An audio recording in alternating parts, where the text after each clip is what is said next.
हे guys, Boruto 2 Blue Vortex chapter number 27 आ चुका है और ये चैप्टर भाई बहुत ज्यादा ही बवाल होने वाला है। तो बिना किसी देरी के भाई इसको एक्सप्लेन करना शुरू करते हैं। चैप्टर की शुरुआत में हम डेमन को देखते हैं जो शारदा और सुमिरे के गर्दन को पीछे से पकड़ा हुआ होता है और उनको बोलता है, मैं चाहता तो तुम दोनों को यहीं पर है ना इंस्टेंट मार सकता था और तुम दोनों को पता तक नहीं चलता तुम मरते कब। तो जवाब में अपने शारदा पूछती है तो तुमने ऐसा किया क्यों नहीं। इसके बाद हम अपने एडा को देखते हैं जो भाई सोच में पड़ी होती है और बोलती है, भाई मुझे ना ये चीज समझ में नहीं आ रहा है कि तुम दोनों ओत्सुसुकी नहीं होकर भी मेरे है ना ओमनीपोटेंस के इन्फ्लुएंस से कैसे बाहर निकले। तो इसका मतलब क्या ये हो सकता है कि तुम बोरुतो को लाइक करती हो जो एक ओत्सुसुकी है, पर ये चीज है ना एक्सप्लेन नहीं करती है क्योंकि बोरुतो को भाई इस विलेज के अंदर भी बहुत सारी लड़कियां और बाहर भी बहुत सारी लड़कियां पसंद करती है। तो उनके ऊपर भी भाई अपना जो ओमनीपोटेंस है वो है ना इफेक्ट नहीं करता। पर यहाँ पर ऐसा कुछ हुआ नहीं, जो ओमनीपोटेंस का इफेक्ट या फिर इन्फ्लुएंस था वो बस तुम दोनों के ऊपर ही काम नहीं किया। इन सब चीजों को देखने के बाद एक ही पॉसिबिलिटी बचती है कि मैंने तुम दोनों को छोड़ दिया और मैंने अनकॉन्शियसली है ना विश करा होगा कि है ना तुम ओमनीपोटेंस के इफेक्ट में ना पड़ो, जिसको ओमनीपोटेंस ने कर दिखाया। तो सुमिरे यहाँ पर पूछती है पर क्यों। यहाँ पर एडा बोलती है, शारदा तुमने उस दिन क्या कहा था तुम्हें याद है। और यहाँ पर हम एक पास्ट के सीन को देखते हैं जहाँ पर शारदा, सुमिरे और एडा बैठे होते हैं और यहाँ पर शारदा अपने एडा को बोलती है, क्या हम ऑर्डिनरी फ्रेंड्स बन के रह सकते हैं। और शारदा की यही बात अपनी एडा को बहुत ज्यादा पसंद आती है जिससे वो बहुत ज्यादा खुश होती है और वो बोलती है ये वही चीज है जिसके लिए मैं बहुत टाइम से ना वेट कर रही थी। इवन शारदा और सुमिरे के साथ मिलने से पहले से भी उसको है ना एक इंटरपर्सनल है ना रिलेशनशिप चाहिए था। और फिर एडा अपने शारदा और सुमिरे को बोलती है, मैंने तुम दोनों को कभी देखा नहीं कि तुमने कभी है ना मुझे हार्म करने का ट्राई किया हो और इसके बारे में मैंने कभी सोचा भी नहीं और मुझे फर्क भी नहीं पड़ता कि अगर तुम मुझे मारने का ट्राई भी करोगे या फिर मार भी दोगे तो। और इतना सुनने के बाद अपनी जो शारदा होती है वो सुमिरे के हाथ को पकड़कर अपने एडा को जाकर गले लगा लेती है। फिर शारदा बोलती है, मैंने कभी एक म्यूचुअल लाइफ और डेथ वाली फ्रेंडशिप के बारे में सुना ही नहीं है।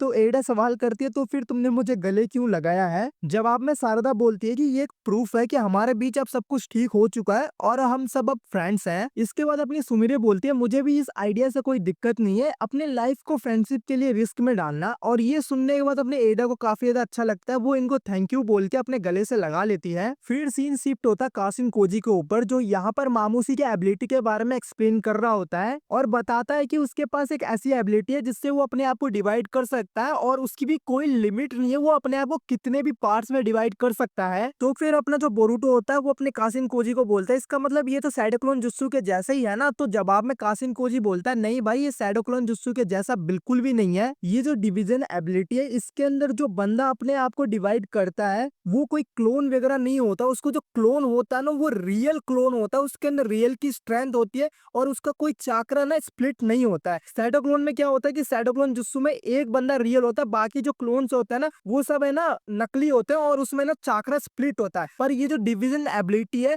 इसमें जो क्लोन होता है ना वो भी रियल होता है, उनके पास अपनी पावर होती है, अपनी स्ट्रेंथ होती है और अपनी फुल चाकरा होती है। ये सुनकर अपना सिकमारू बोलता है, वो बंदा अगर अपने फुल स्ट्रेंथ वाले वर्जन में मल्टीप्लाई हो सकता है तो ये काफी ज्यादा बैड न्यूज है। फिर कासिन कुजी बोलता है, इस एबिलिटी का बस एक ही ड्रॉबैक है, जो इसका कास्टर होता है अगर वो अपने आप को बहुत ज्यादा बार डिवाइड कर लेगा तो उसकी जो इंटेलिजेंस होगी ना उतनी बार है ना कम होती जाएगी और वो अपने आप को जितना ज्यादा डिवाइड करते जाएगा उसका जो बिहेवियर होगा ना उतना ज्यादा सिंपलर होता जाएगा, मतलब बहुत ज्यादा सिंपल बिहेव वो करने लगेगा और बहुत ज्यादा ना स्टूपिड सा बन जाएगा वो। ये सुनकर सिकमारू बोलता है, इसका मतलब हमारे पास बस एक ही चांस है कि हम वेट करें जब तक वो अपने आप को बहुत ज्यादा स्टूपिड ना बना ले और बहुत ज्यादा बार डिवाइड ना हो जाए और उसके बाद ही हम उसको पेल सकते हैं। फिर कासिन कोजी बोलता है, तुम्हें यहाँ पर एक और चीज का ध्यान रखना पड़ेगा, फाइट के दौरान तुम्हें मोमोसी के दोनों आंखों को डिस्ट्रॉय करना पड़ेगा ताकि फर्दर वो अपने आप को डिवाइड ना कर पाए और साथ में तुम्हें यहाँ पर केयरफुल भी रहना पड़ेगा, अगर उसकी संख्या ज्यादा कम होती जाएगी तो उसकी इंटेलिजेंस भी उतनी बढ़ती जाएगी। ये सुनकर अपना सिकमारू बोलता है, इसका मतलब ये है कि मोमोसी की संख्या जितना कम होगा हमें उतनी ज्यादा दिक्कत होगी इससे फाइट करने में और उसकी संख्या जितनी ज्यादा होगी हमें उतना ज्यादा आसान होगा उससे फाइट करने में। तो कासिन कोजी बोलता है, तुम मोमोसी को 20 से 30 बॉडी में डिवाइड होने देना ताकि तुम उसे आराम से हैंडल कर पाओ। इसके बाद इनोजिन कासिन कोजी से पूछता है कि मैं ये सोच रहा हूँ कि मोमोसी से कोना में फाइट करना ही जरूरी है कि जब हमें पता है कि वो इन्वेड करेगा तो हम उस पर पहले ही अटैक क्यों नहीं कर रहे हैं। तो जवाब में अपना कासिन कोजी बोलता है, कोना में फाइट करने का मेन रीजन जो है वो है जूरा, ताकि जूरा इस फाइट के अंदर इंटरफेयर ना करे क्योंकि जूरा का जो टारगेट है वो बोरुतो और हिमामारिया, अगर ये दोनों कोनोहा के बाहर जाएंगे तो भाई उनके पीछे पीछे अपना जूरा भी आ जाएगा, पर अगर ये फाइट कोनोहा के अंदर होगा तो वो यहाँ पर नहीं आएगा। तो इनोजिन पूछता है, पर ऐसा क्यों। तो जवाब है अपना कासिन कोजी बोलता है मुझे तो पता नहीं, पर किसी रीजन से जो जूरा है वो अपने कोनोहा को लाइक करने लगा है। वो यहाँ पर आता है, बैठता है, बुक स्टोर में जाता है, कैंडी वगैरह खाता है और लोगों को बिना हार्म किए यहाँ से चले आता है। जूरा कोनोहा में आता जाता रहता है, ये बात मोमोसी को भी बहुत अच्छी तरीके से पता है और जूरा से बचने के लिए वो कोनोहा को बहुत कम डैमेज करेगा। तो यहाँ पर अपना बोरुतो एक क्वेश्चन पूछता है, अगर वो स्टूपिड हो गया उसके बाद भी? तो कासिन कोजी बोलता है बेशक कुछ भी हो जाए, मोमोसी का जितना भी है ना इंटेलिजेंट ड्रॉप हो जाए, पर जूरा के प्रति उसके मन में जो डर है ना वो कभी भी खत्म नहीं होगा और इसी रीजन से हम मोमोसी को यहाँ पर पेल सकते हैं। और इसके बाद कासिन कोजी अपने इनोजिन को बोलता है तुम्हें एक जुत्सु में मास्टरी करना पड़ेगा और तुम्हें ये बताने की जरूरत भी नहीं है, ये जो जुत्सु होगा वो भाई मोमोसी से फाइट करने के लिए ही काम आएगा और ये जो जुत्सु तुम मास्टरी करने वाले हो वो माइंड ट्रांसमिशन जुत्सु का सुपीरियर वर्जन है और इसलिए हमने तुम्हें यहाँ पर इन्वाइट किया है क्योंकि मोमोसी इसी वीक के अंदर अपने कोनोहा में दिख सकता है या फिर उससे पहले भी दिख सकता है, इसलिए हमारे पास बिल्कुल भी टाइम नहीं है, तो तुम्हें इस जुत्सु को 2 दिन के अंदर मास्टर करना पड़ेगा। ये सुनकर इनोजिन थोड़ा सा शॉक्ड होकर बोलता है ये जुत्सु जिसके बारे में मुझे कुछ पता ही नहीं है उसको मैं 2 दिन में कैसे सीख सकता हूँ? जवाब में कासिन कोजी बोलता है अगर तुम्हें हिमावारी को प्रोटेक्ट करना है और उसको बचाना है तो तुम्हें भाई जुत्सु को 2 दिन के अंदर सीखना ही पड़ेगा। तो ये सुनकर मतलब हिमावारी की बात सुनकर, हिमावारी का नाम सुनकर अपना इनोजिन बोलता है मैं इसको जरूर सीखूंगा। इसके बाद सीन आता है अपने आमाडो और कावाकी के ऊपर और कावाकी यहाँ पर आमाडो से है ना जूरा के बारे में पूछ रहा होता है, तो जूरा बताता है कि भाई जूरा के पीछे जो ये पेड़ है, जो डिवाइन ट्री है, उसको देखकर मुझे यही लगता है कि ये जूरा के वुंड को हील करता है और उसको और ज्यादा पावरफुल करता है और साथ में एक शील्ड की तरह भी काम करता है। तो कावाकी पूछता है इसका मतलब तुम ये कह रहे हो कि इस बंदे की कोई भी वीकनेस नहीं है? जवाब में अपना अमाडो बोलता है भाई तुम वीकनेस के बारे में भूल ही जाओ, तुम ये सोचो कि इस बंदे को मारना है ना पूरा ही इम्पॉसिबल है। तो कावाकी बोलता है भाई जब मैंने इससे फाइट करा था तो मुझे फील हुआ था कि मैं इसको मार सकता हूँ, पर मैं अपने करंट फायर पावर के साथ इसको नहीं मार सकता, मुझे और ज्यादा पावर की जरूरत है। तो आमाडो कावाकी को बोलता है तुम इसको गलत वे में मत लेना, पर तुम्हें ये सब नहीं करना चाहिए। पर अगले ही मोमेंट में भाई कावाकी आमाडो के गर्दन को पकड़ के उसको हवा में टांग देता है और बोलता है भाई क्या तुम चाहते हो मैं तुम्हें यहीं पर पेल दूं? अगर नहीं चाहते हो तो भाई एक्सक्यूज को देना बंद करो और जो तुमने कहा था वही करो। अगर तुम्हें मेरी हेल्प चाहिए अपनी बेटी के लिए तो आमाडो बोलता है भाई मैं तो ये कह रहा था कि जो तुम्हारी बॉडी है वो और ज्यादा झेल नहीं सकती है, अगर तुमने और ज्यादा फोर्स अपने बॉडी पर डाला तो भाई तुम जूरा से कैसे फाइट करोगे, उससे पहले तुम अपने आप को पेल दोगे। जवाब में कावाकी बोलता है मुझे अपनी बातें दोबारा से रिपीट करना बिल्कुल भी पसंद नहीं है, मैं तुम्हारी सारी बातें मानूंगा अपने एनिमीज को खत्म करने के बाद, और अगर तुम अपने बेटी को देखना चाहते हो तो तुम जल्दी से मेरी बात को मानो, तुम्हारे पास बस एक ही चॉइस है। तो तुम्हारे पास बस एक ही चॉइस है कि तुम इस गैम्बल को खेलो कि मैं अपने एनिमी को पहले मारूं या फिर उनसे पहले मर जाऊं। इसके बाद सीन शिफ्ट होता है अपने कोनोहा हामोरी के ऊपर जिसको इंट्रोगेट किया जा रहा होता है और उससे बोरुतो के बारे में इंट्रोगेट किया जा रहा होता है। इंट्रोगेशन के अंदर कोनोहा हामोरी बोरुतो के बारे में बोलता है उसको टेटर की तरह है ना देखना नहीं चाहिए, और ये सुनने के बाद भाई जो इंट्रोगेशन करने वाला बंदा होता है वो बोलता है भाई तुम्हें पता है ना तुम किस सिचुएशन में हो और तुम क्या बोल रहे हो। और तभी सिकमारो माइंड ट्रांसमिशन जुत्सु के जरिए अपने कोनोहा हामोरी से कनेक्ट होता है और उसको बताता है कि उसी ने अपने बोरुतो को यहाँ से एस्केप करने के लिए हेल्प किया था, और ये चीज बताने के बाद अपने सिकमारो कोनोहा हामोरी से उसके मदद के लिए रिक्वेस्ट करता है। इसके बाद सीन बोरुतो के ऊपर आता है जो अपने स्वॉर्ड को लेकर सुमिरे के पास आया होता है और उसको बताता है the Uchiha flowing blade jutsu Hagoromo, ये एक ऐसा जुत्सु है जिसका यूज करके ब्लेड का शार्पनेस बढ़ाया जाता है, जिसमें स्वॉर्ड के चारों तरफ चाकरा को लपेटकर इसको टूटने से बचाया जाता है। अगर इसमें तुमने अपने फोकस को थोड़ा सा भी खो दिया तो इसका कुछ रिजल्ट ऐसा होता है। और यहाँ पर हम अपने बोरुतो के स्वॉर्ड को देखते हैं जो हल्का सा टूट गया होता है और इसीलिए बोरुतो अपने सुमिरे के पास आया होता है ताकि वो अपने स्वॉर्ड को फिक्स करवा सके। और वो सुमिरे को बोलता है क्या तुम एक वीक के अंदर इस स्वॉर्ड को फिक्स कर सकती हो, और इसके साथ वो एक है ना स्क्रॉल को अपने सुमिरे को देता है जिसको खोल के सुमिरे देखती है और वो शॉक्ड हो जाती है। तो बोरुतो बोलता है ये जो टेक्नोलॉजी है वो इस वर्ल्ड के अंदर एग्जिस्ट नहीं करता है, पर तुम जो करंट में रिसर्च कर रही हो उसके जरिए तुम इसको ना डेवलप कर सकती हो, और मैं ज्यादा कुछ बोल नहीं सकता पर तुम इसको बना सकती हो ना। तो जवाब में सुमिरे बोलती है मैं उस टेक्नोलॉजी का यूज करके तुम्हारे स्वॉर्ड को फिक्स कर सकती हूँ, पर जो तुम्हारा स्वॉर्ड होगा बिल्कुल ही नया बन के आएगा, तो तुम्हें कोई दिक्कत तो नहीं होगी ना। तो बोरुतो अपने स्वॉर्ड को सुमिरे को देते हुए बोलता है अगर ये स्ट्रॉन्गर होके वापस आएगा तो मेरे मास्टर को इसमें कोई दिक्कत नहीं होगी। और इतना कहने के बाद बोरुतो अपने स्वॉर्ड को सुमिरे को दे देता है और सुमिरे यहाँ से निकल जाती है। और फिर हम यहाँ पर कुछ दिनों के बाद के सीन को देखते हैं जहाँ पर मोमोसी अपने कुछ क्लोन्स को लेकर यहाँ पर आ जाता है और यहीं पर भाई अपना जो ये चैप्टर है खत्म हो जाता है। तो गाइस जो नेक्स्ट चैप्टर आने वाला वो लिटरली बहुत ज्यादा बवाल होने वाला है यार, और नेक्स्ट चैप्टर में हम फाइनली भाई फाइट को देखने वाले हैं मोमोसी वर्सेस अपने बाकी के जितने भी कोनोहा के निंजास है उनको, और साथ में अपने बोरुतो को फाइट करते हुए देखेंगे। तो देखते हैं भाई चैप्टर जो अगला वाला आने वाला है वो कैसा हुआ कैसा नहीं। और और आज के वीडियो के लिए बस इतना ही, मिलते हैं अगले वीडियो में। अगर आपको वीडियो पसंद आई होगी तो प्लीज वीडियो को लाइक करना, शेयर करना, साथ में चैनल को सब्सक्राइब कर देना। Thank you guys.